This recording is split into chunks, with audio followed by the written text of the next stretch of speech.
Nous sommes avec Erwan Bastard, le jeune pilote d'E-Station Racing en WEC actuellement sur l'Aston Martin. Bonjour Erwan. Bonjour. Comment vas-tu? Ça va super, premièrement, donc forcément très heureux d'être là. Alors comment tu le vis ton premier Mans? Pour le moment, c'est une expérience vraiment unique, un peu comme je m'y attendais depuis vendredi. Voir tous les fans qui sont ici, c'est assez impressionnant par rapport même aux autres courses de WEC. On voit beaucoup de monde en termes d'infrastructure dans les paddocks, d'organisation, ça n'a rien à voir avec ce qu'on connaît. Donc rien que pour ça, c'est un événement spécial. Et ensuite sur la piste, forcément, c'est que du plaisir. Alors cette piste, pour toi, c'est la première que tu testes? Elle est belle? Elle te plaît? Ouais, c'est impressionnant. La première fois dans les Hunaudières, ça fait quelque chose. Premier tour de sortie que j'ai fait, il y a eu rouge direct à la fin de mon premier tour. Et je pense que je suis resté sur la piste et que j'ai pleuré un petit peu. Je pense que je dire quand je suis repassé un peu plus doucement. Ça fait quelque chose. C'est pas facile, c'est vraiment très très dur. Le fait qu'il y ait des énormes lignes droites comme ça fait que la moindre erreur en sortie, la moindre prise de gaz 1 ou 2 mètres trop tard, tout de suite c'est 2 dixièmes qui s'en vont dans la ligne droite d'après. Et il y a quand même beaucoup de lignes droites au final, donc ça fait vite 1 seconde sur un pro ou quelque chose comme ça. Donc voilà, c'est des détails, c'est beaucoup de travail. Et voilà, depuis vendredi on travaille pour améliorer la voiture, pour s'améliorer nous en driving, et on espère qu'on pourra faire un résultat correct. Et alors du coup, sur ce circuit que tu as découvert, est-ce qu'il y a un virage ou une portion qui t'a fait vibrer? Comme je m'y attendais, c'est Indianapolis et les Porsche. Et les Porsche principalement les Porsche, parce que là on arrive très très vite là-dedans. On est en 4e, on passe la 5, on est à fond pendant les 2 premiers gauches, on met juste un petit frein pour le droit d'après, on reprend à fond. Donc il faut du cœur, ça va très vite et ça secoue. Indianapolis aussi c'est très dur parce qu'on arrive au bout d'une ligne droite où on a plus de 250 je pense. Et pareil, il faut mettre une tape sur le frein et rentrer là-dedans, c'était du banking. Donc c'est un circuit de cœur quand même, où ça va très vite. Et ouais, je pense que c'est mes 2 virages préférés pour le moment. Alors du coup, par rapport à tes premiers essais, tu as pu te jauger. Comment tu t'es préparé là pour la course? Parce que vous êtes quand même pas si mal que ça dans le classement, si je peux me permettre. Dans le classement, on est pas mal. C'est surtout grâce à Marco. En qualif, il a fait un excellent temps. Mais lui, il le connaît tellement par cœur, le circuit, que c'est presque normal. Il lui fait les yeux fermés, quel que soit le setup de la voiture. Donc nous, ce qu'on a fait, c'est plutôt, voilà, depuis la qualif, on est revenu sur un setup un peu plus safe peut-être, pour que voilà, on puisse être sûr d'être en course dans de bonnes conditions, de se faire plaisir et pas se faire peur.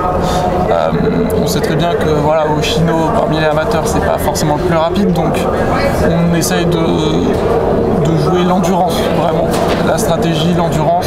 Même moi, je suis peut-être pas le plus rapide des Silver, alors que depuis le début de saison, c'était plutôt le cas. Donc voilà, sur le papier, on sait qu'on n'est pas les plus rapides forcément, mais on va essayer de jouer la sécurité, de voir l'arrivée. Et honnêtement, on sait très bien comment, avec ce qu'on voit depuis le début du week-end même, qu'il y aura beaucoup de déchets et que même si on fait juste finir, ce sera forcément un top 10, je pense. Bon, confiant? Oui, confiant, oui. On sait que la voiture est quand même très saine. Encore hier soir, on a essayé de nouveaux ajustements. Et là, vraiment, on avait un arrière qui était scotché au sol, donc ça donne confiance. C'est au détriment peut-être un peu de la vitesse de pointe, forcément. Et encore que, on verra en course ce que ça donne. Mais voilà, c'est confiant, oui, confiant, parce que j'ai confiance en nous en tant que pilote. On sait ce qu'on a à faire, on a tous envie de les finir, de faire un bon résultat, de faire les choses bien. Donc on va rester concentré pendant 24 heures et tout ira bien. Exactement. Il y a aussi, c'est ta première saison WEC, donc tu découvres le circus, le WEC Circus, mais tu as le but aussi, c'est qu'on en avait discuté une fois, c'est que tu intègres l'Aston Martin Junior Academy. Tu peux nous en parler un petit peu? En fait, l'Aston Martin Academy, ils font ça tous les ans depuis quelques années, 6 ans, 7 ans peut-être. C'est tous les jeunes pilotes Aston Martin peuvent s'inscrire à cette académie. et c'est une sélection de repérage, on va dire, de jeunes pilotes. Donc tout au long de l'année, on est surveillé par les pilotes officiels Aston Martin, l'encadrement Aston Martin Racing, c'est pas totalement la même branche, donc qui nous surveille et qui nous invite des fois à venir en Angleterre pour faire des tests. On fait des tests physiques, on fait de la préparation média, etc. Et voilà, à la fin de l'année, certains sont sélectionnés, il y a des tests sur GT3 pour voir un peu le rythme de chacun, même ceux qui viennent du GT4 peuvent participer. Et à la fin, il y a un gagnant qui est désigné et qui se retrouve aidé par Aston Martin pendant 1 an. Et ensuite, quand même, une assez forte chance de passer officiel. En tout cas, les années précédentes, c'est ce qui s'est souvent passé. Celui qui était pris à l'académie à la fin de l'année, l'année d'après encore, il passait officiel. Donc, ouais, forcément, c'est le but, c'est de devenir officiel, de travailler pour un constructeur et de pouvoir enfin faire d'une passion un métier. Bien sûr, sur les traces de Valentin Asclot. C'est ça, c'est un peu mon coach et mon mentor là pour cette saison. On se connaît bien parce qu'on a roulé l'un contre l'autre en GT4. Donc, même si en GT4 on se connaissait pas forcément, on se voyait de loin, mais là on s'est retrouvés, on est devenus amis, tu vois. Et cette année, il nous aide, Clément et moi, à rouler en WEC, donc il est un peu notre coach en driving, il nous accompagne partout. Et moi, avec l'académie, c'est pareil, il me donne des conseils sur comment évoluer en tant que pilote et la direction à suivre en tant que pilote officiel. Qu'est-ce qu'un pilote officiel ça représente? C'est pas juste piloter, surtout maintenant, c'est beaucoup d'aide aux gentleman drivers, de communication, de même des fois travailler pour les autres équipes Aston Martin en donnant des conseils de setup, de driving aux pilotes quand on les voit. Voilà, moi je sais que j'ai mon parcours d'ingénieur à côté, donc forcément ça intéresse un petit peu. Je ferai peut-être quelques courses en tant qu'ingénieur support pour certaines équipes en GT4 cette année. Et voilà, pareil, c'est l'objectif, c'est gagner l'académie en fin d'année et l'année prochaine faire une belle saison pour valider tout ça. Donc si tu gagnes l'académie, une année d'essai, comme on dit, et ensuite il valide et là c'est... C'est ça. Peut-être la Valkyrie. Alors peut-être pas au début. C'est encore très tôt, je pense, parce qu'on a déjà des candidats plutôt aiguisés, on va dire, au sein d'Aston Martin. Et il y a un autre sujet sur ça, c'est que la Valkyrie, c'est géré par Art of Racing, du coup, qui est une équipe cliente d'Aston Martin Racing. Mais eux, ils ont une philosophie, ils aiment bien voir leurs pilotes, qui ne sont pas forcément des pilotes Aston Martin Racing. Donc, je sais pas comment ça va se gérer en interne, j'ai aucune info là-dessus.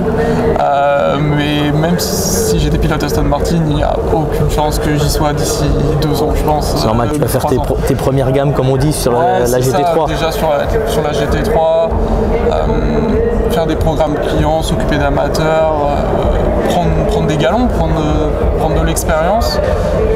Et voilà, ensuite on verra comment ça déroule. Mais déjà, pilote officiel, très bien. C'est le premier but, c'est la première case à cocher. L'année prochaine, la bourse de l'académie, ce serait aussi super parce que c'est des énormes budgets, surtout le WEC.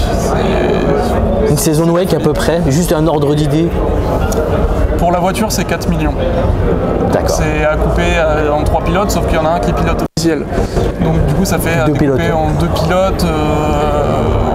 Plus Aston Martin, mais un petit bout. Mais voilà. C'est un beau budget déjà. Ouais, c'est déjà un beau budget. C'est pour ça que c'est compliqué de faire d'autres championnats à côté. Même si j'aimerais faire beaucoup plus de roulage forcément, faire du GT World en plus, de l'endurance. Je vais quand même faire les 24 heures de Spa. Bon, c'est pas vraiment annoncé, même si on m'a vu faire les tests là-bas, mais je vais faire les 24 heures de Spa parce que c'est le centenaire, du coup c'est... Et tu le fais avec quelle écurie? Je l'ai fait avec Comme To You. Comme To You. Ouais. Ah, avec Yob? Ouais. Dans le même équipage? Est-ce que je suis avec Yob? Je sais pas si c'est fait totalement ça, tu vois. Je sais pas quelle partie, si ça peut encore changer ou pas les équipages, donc je vais pas te dire si c'est verrouillé ou pas.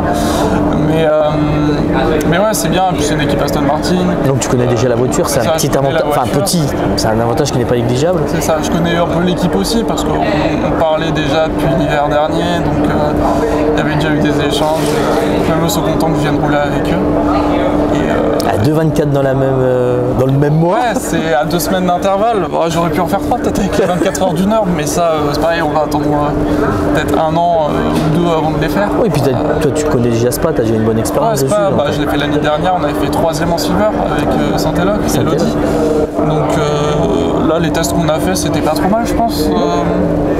pour le prologue, à voir si on concrétise dans 2 semaines. Pareil, il se passe vraiment beaucoup de choses. Là, c'est la guerre au Mans, mais il se passe encore une autre paire de manches avec que des GT. La nuit, je me souviens que c'était vraiment un carnage là-bas.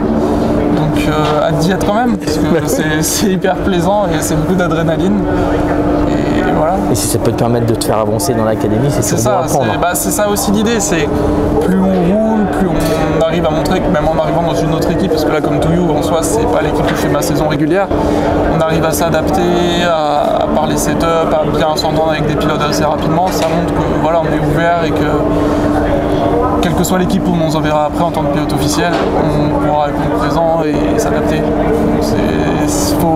Faut se montrer, il faut faire des podiums, c'est ça qui est important aussi. Ils veulent voir les voitures sur les podiums, au final, voir qu'on est performant. Et c'est ce qu'on essaie de faire. Très bien. Erwan, merci beaucoup pour ta disponibilité. Je te laisse profiter de ta seule journée de repos. Ouais, repos. Il y a la parade qui va arriver. Il y a la parade quand même, hein, donc ça... Ça se savoure, ça. Ça se savoure, mais c'est un peu fatigant en soi quand même. C'est pas rien. C'est beaucoup d'attention, de bien se montrer sous son bonjour, même si on est très contents tous d'être là, mais c'est quand même quelque chose de pas si facile qu'il paraît là. Oui, mais tu regardes, t'es avenant, tu as toujours le sourire, donc... J'ai toujours le sourire, forcément. Enfin là, je suis en train de réaliser mon rêve d'enfant, donc forcément que j'ai le sourire et d'en parler, ça me fait toujours plaisir. Donc tous les gens qui m'arrêtent, je m'arrête, je signe un truc, je parle un petit peu et même les gens sont contents parce que c'est assez rare en soi que les gens s'arrêtent parce qu'au bout d'un moment, peut-être que je sais pas, il y a plus la même envie, la même flamme de certains pilotes qui le font depuis des années, qui ont peut-être maintenant un peu marre et qui veulent juste être dans leur coin, mais moi ça me fait vachement plaisir de me faire arrêter. Mais en plus c'est une course à la maison. Bah oui, c'est ça, c'est en France, enfin pouvoir, même si je parle bien anglais, mais enfin pouvoir communiquer avec la langue maternelle et même les gens, ça leur fait plaisir parce qu'on peut vraiment discuter normalement, comme deux humains normaux, parce qu'au final, même si on est pilote et qu'on va à 300, on reste des humains normaux. Donc, tout à fait. Donc voilà, ça fait plaisir aux gens et ça fait plaisir à voir de les voir sourire. Merci beaucoup Erwan de ta disponibilité. Merci.